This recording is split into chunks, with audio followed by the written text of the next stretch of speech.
Fala galerinha, tudo bom? Tudo beleza com vocês? Sejam bem-vindos ao canal Conecta Bio. Eu sou a professora Tatiane Mota e neste momento nós vamos resolver a questão de número 129 do Enem 2021 da prova azul. Bom galera, essa é uma questão que fala sobre botânica, mais especificamente sobre a reprodução nas angiospermas. Vamos para o enunciado da questão. Nas angiospermas, além da fertilização da oosfera, a oosfera é o gameta feminino, existe uma segunda fertilização que resulta num tecido triploide. Essa segunda fertilização foi importante evolutivamente, pois viabilizou a formação de um tecido D. Então vamos entender bem aqui a questão. A questão fala sobre uma dupla fecundação que ocorre nas angiospermas. Essa dupla fecundação só acontece nesse grupo. A primeira fecundação é a fertilização da oosfera, que dará origem ao embrião. E na segunda fertilização, nós temos a formação de um tecido triploide. E é isso que a questão está buscando.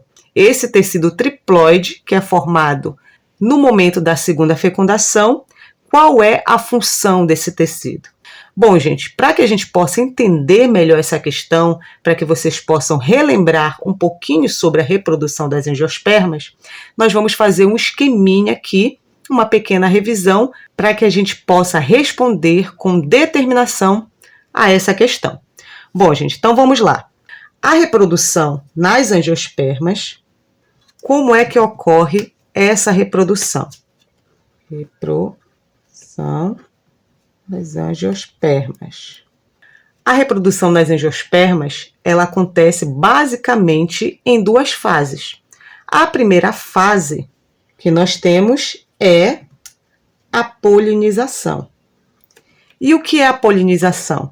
A polinização é a transferência do grão de pólen do órgão reprodutor masculino da flor de uma planta para o órgão feminino da flor de uma outra planta da mesma espécie, certo? Isso se chama fecundação cruzada. Porém, algumas plantas, ditas hermafroditas, podem realizar o que a gente chama de autofecundação, que é quando na mesma planta nós temos tanto o órgão reprodutor feminino quanto o órgão reprodutor masculino. Então, deixa eu desenhar aqui para vocês possam entender. Então, aqui eu tenho uma estrutura chamada de estame. O estame é o órgão reprodutor masculino da flor. E ele é dividido em duas partes. A antera, que é onde são produzidos os grãos de pólen no interior do saco polínico, e essa região aqui mais afilada, chamada de filete. Então, essa estrutura aqui é o órgão reprodutor masculino da flor.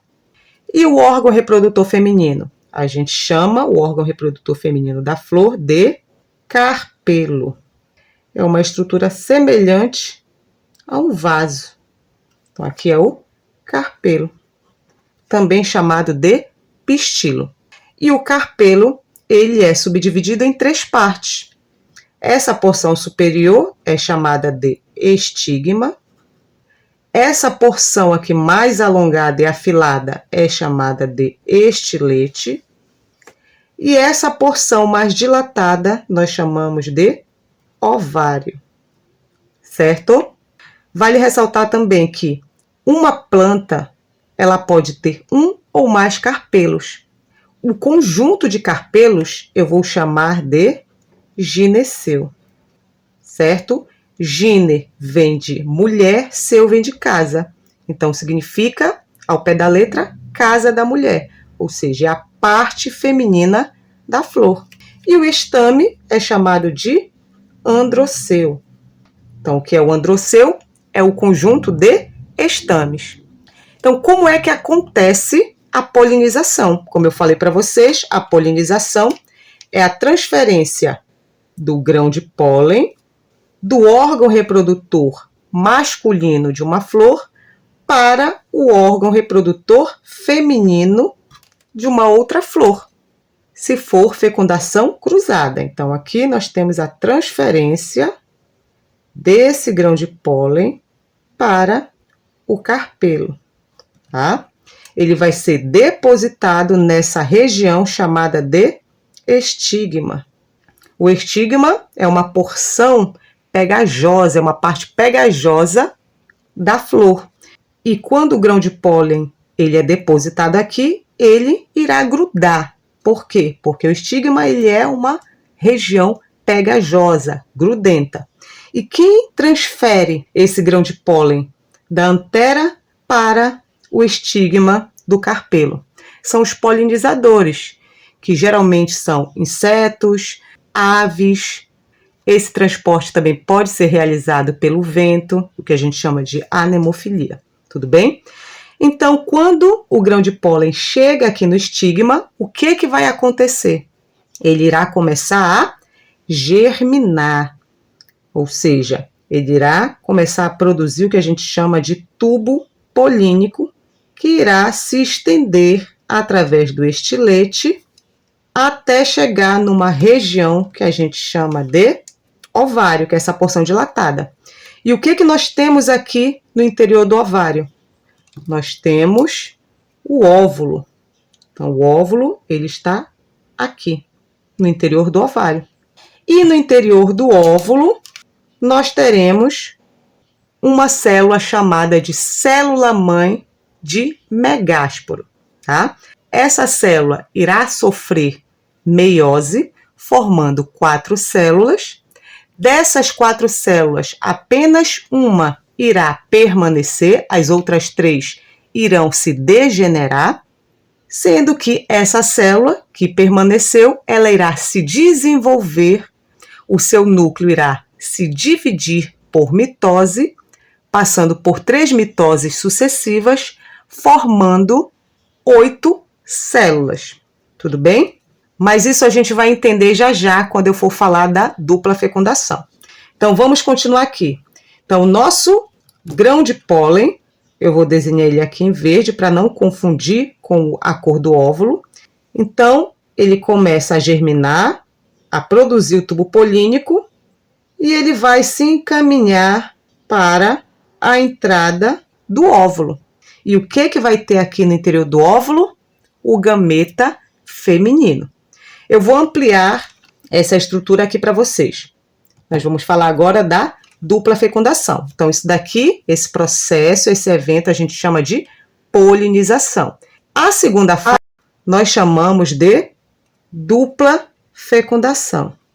Dupla fecundação porque ocorrerão 2 fecundações. Eu vou ampliar o óvulo aqui para vocês. E no interior do óvulo, o que nós temos? A formação de uma estrutura chamada de saco embrionário. Esse saco embrionário é proveniente da célula-mãe de megásporo que estava inicialmente lá no óvulo, certo? Então, lembrem que essa célula, ela sofreu meiose, formando 4 megásporos, 3 sofreram degeneração, ficando apenas 1. Esse megásporo se desenvolveu, formando o que a gente chama de célula-mãe de megagametófito. E essa célula-mãe de megagametófito, o núcleo dessa célula passa por 3 divisões mitóticas, formando 8 células. 3 que ficam nessa região superior, 2 que ficam mais ao centro e 3 que ficam nessa porção inferior, próxima ao que a gente chama de micrópila. A micrópila é o orifício por onde irão entrar os gametas masculinos, certo? Então, houve a formação aqui ao final, né, desse processo, no saco embrionário, a formação de 8 células, sendo que dessas 8 células, nós temos a oosfera aqui no centro, a oosfera que é o gameta feminino. Essas 3 superiores a gente chama de antípodas, que irão se degenerar, irão morrer. Essas 2 centrais, que estão no polo do saco embrionário, a gente chama de núcleos polares. E essas duas que estão próximas à oosfera, a gente chama de sinérgides. Então, o que irá acontecer? O tubo polínico se formou e ele vem aqui trazendo os gametas masculinos para fecundarem a oosfera e realizarem também a segunda fecundação. Vale ressaltar, gente, que nesse processo aqui, nessa fase, nós temos que o grão de pólen ele irá apresentar duas células. Uma delas chamada de célula generativa e a outra chamada de célula vegetativa. A célula generativa, quando ela está descendo aqui o tubo polínico, na metade aqui do caminho, ela sofre mitose, formando dois núcleos espermáticos. Então, nós temos a formação de dois núcleos espermáticos. Por isso que nós temos dois gametas masculinos nas angiospermas. Tudo bem? Então, os dois núcleos espermáticos, eles irão entrar através da micrópila aqui no óvulo. O primeiro núcleo espermático irá fecundar a oosfera e o segundo irá se unir com os núcleos polares. E o que nós teremos ao final disso? Que na primeira fecundação nós temos a união, a fecundação do primeiro núcleo espermático, fecundando a oosfera, formando quem, gente? Formando o nosso embrião. E esse embrião, ele é o quê? Diploide, Ele é 2 Ns. Lembrem que o núcleo espermático é N, é haploide, a oosfera também é haploide, então eu vou formar um embrião diploide, 2 Ns. Na segunda fecundação, o que nós temos? O segundo núcleo espermático, ele irá se unir com os dois núcleos polares, formando o quê? Se eu tenho aqui um núcleo espermático, que é N, e eu tenho dois núcleos polares, então eu tenho duas células N, cada núcleo polar é N. Lembrem que todas essas células que sofreram mitose aqui, elas são haploides. Nós vamos ter a formação de uma célula triploide. E essa célula, esse tecido, porque ele irá passar por sucessivas divisões mitóticas, a gente chama de endosperma. E o endosperma, ele é 3N, ele é triploide, ok? Então, nós temos aqui o produto das duas fecundações, certo? E ao final disso tudo, o que nós temos? Nós temos a oosfera se transformando no embrião, A oosfera se converte no embrião. O óvulo, que é essa estrutura aqui em vermelho, após a fecundação da oosfera, ele se desenvolve formando a semente. Então, nós temos que o óvulo se diferencia, se converte, se transforma na semente, que protege, o embrião. E os dois núcleos polares irão se unir ao núcleo espermático, ao segundo núcleo espermático, formando o endosperma, que é um tecido nutritivo que vai fornecer nutrientes para o embrião, já que ele ainda não realiza fotossíntese. Então, nós temos que o endosperma ele irá envolver o embrião, a oosfera forma o embriãozinho, ok? E esse endosperma irá envolver esse embrião, fornecendo nutrientes para o embrião. E o que irá acontecer com o ovário? O ovário irá se desenvolver formando o fruto. E o fruto, ele irá envolver, envolver a semente. Ele irá proteger a semente.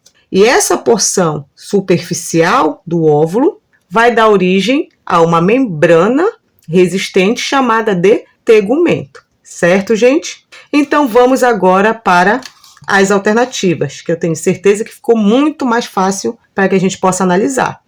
Vamos recapitular primeiramente aqui o comando da questão. Essa segunda fertilização foi importante evolutivamente, pois viabilizou a formação de um tecido de nutrição para o fruto. Não, né, gente? O fruto, ele que serve de nutrição para agentes dispersores de semente, que irão ajudar, né, que irão viabilizar a dispersão dessas sementes por várias regiões. A alternativa B, reserva para o embrião? Com certeza, né, gente? Então, aqui, quando a gente observa esse saco embrionário, né, houve a fertilização aqui, primeiramente, da oosfera, formando o embrião, e na segunda fecundação, essa fusão do núcleo espermático, do segundo núcleo espermático com os dois núcleos polares, forma o que a gente chama de endosperma, que é um tecido triploide e é um tecido nutritivo que irá servir de reserva nutritiva para o embrião. Tudo bem? Então, a alternativa B, com certeza, é a nossa alternativa correta. B de biologia. Alternativa C, revestimento para a semente? Não. O que reveste a semente é o fruto. E mais intimamente, o que vai revestir, né, a casca que reveste a semente, a gente chama de tegumento. A alternativa D, proteção para o megagametófito. Quem é o megagametófito? É o saco embrionário, né? Nas angiospermas, o megagametófito é chamado de saco embrionário.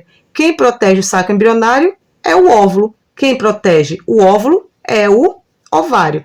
Então, o endosperma não serve para a proteção do megagametófito. O megagametófito é o saco embrionário, né, das angiospermas. A alternativa é vascularização para a planta jovem? Não. A planta jovem, ou seja, a plântula ainda está se desenvolvendo. Ela ainda irá desenvolver os seus vasos condutores, né, xilema e floema. O endosperma, ele vai servir de nutrição para essas plantas, justamente porque essas plantas ainda não realizam fotossíntese. Certo, gente? Então, galera, se vocês gostaram dessa resolução, se vocês gostaram desse vídeo, não esqueçam de deixar o like de vocês. Se ainda não são inscritos no canal, inscrevam-se no canal, ativem o sininho para que vocês possam receber as notificações de quando eu postar um novo vídeo. E se puderem, se quiserem me ajudar, se quiserem ajudar a divulgar esse trabalho, compartilhe esse vídeo com os amigos de vocês para que eu possa continuar trabalhando cada vez mais e mais para ajudá-los a conquistar a tão sonhada vaga no vestibular. Certo, gente? Então, tchau, tchau e até o próximo vídeo.